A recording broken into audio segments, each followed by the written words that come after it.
Good morning. I'm just gonna go grab some water for the garden. It looks like I don't have any in my bucket.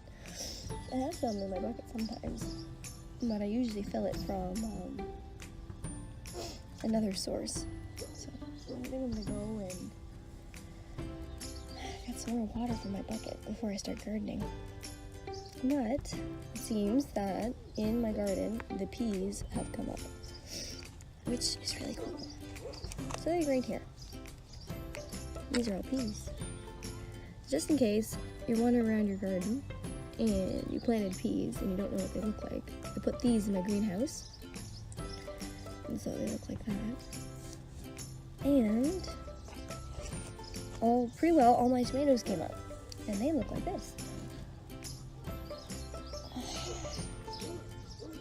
So these are Roma tomatoes, and they came up first, which is interesting because I planted a wide variety of tomatoes, and it seems that the Roma tomatoes are the ones that came up first. I don't know if that's because they're a smaller plant in general, but my big beefsteaks did not come up just yet. I'm still waiting.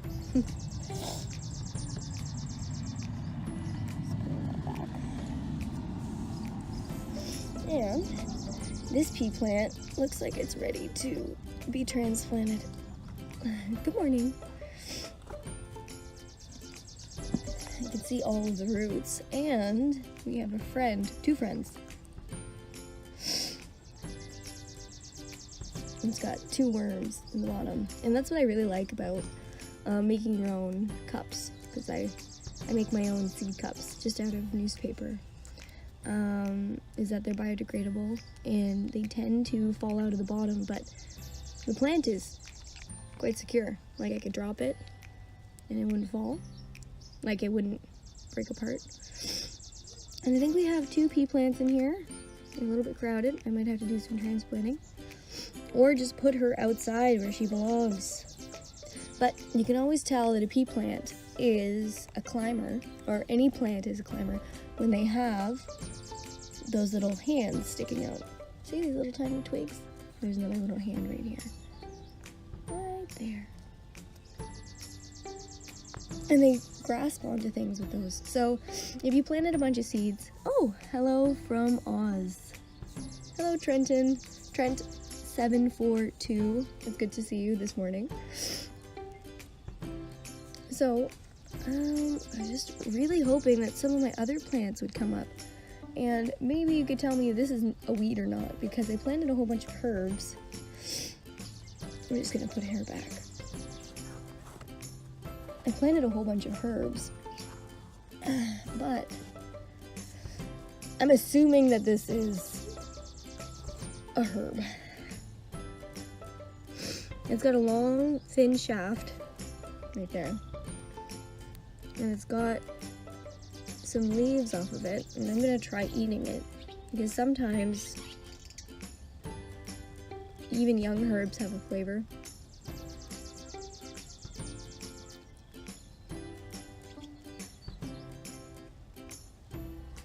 I'm being greeted by the barn swallows that are over here.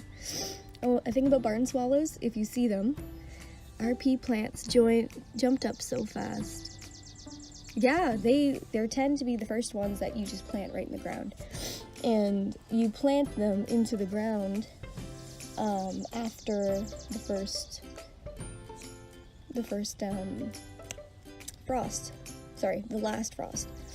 And how you usually tell that there's a last frost is if you have barn swallows. Swallows tend to show up after the possibility of frost is gone. So if you see barn swallows and you're unsure of your growing zone, like a lot of people are, some people can be near a zone 4 and they're really a zone 3, or maybe even less so. Maybe they're a zone 3A, which is even colder. Growing zones will be determined by the number that you're growing in. So if you're a 0, that's like Antarctica. It's super cold. And then it goes up. So I think we are in a zone 6. I'm a very lucky girl. I think I can have I think I can have some figs. I've always wanted to grow figs, and I've never been in a good growing zone for that. So I'm gonna go and show you the one thing that is growing in my garden really well, which is my Asian vegetables.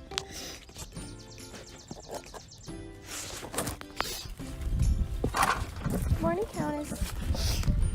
And here's our Asian vegetables. And also our cucumbers. Good morning, Countess. Are you gonna come here for a rub? There's Countess. No, she's hungry this morning. So we have here Asian vegetables. There should be some bok choy, some mitsuba, which looks like is that right there.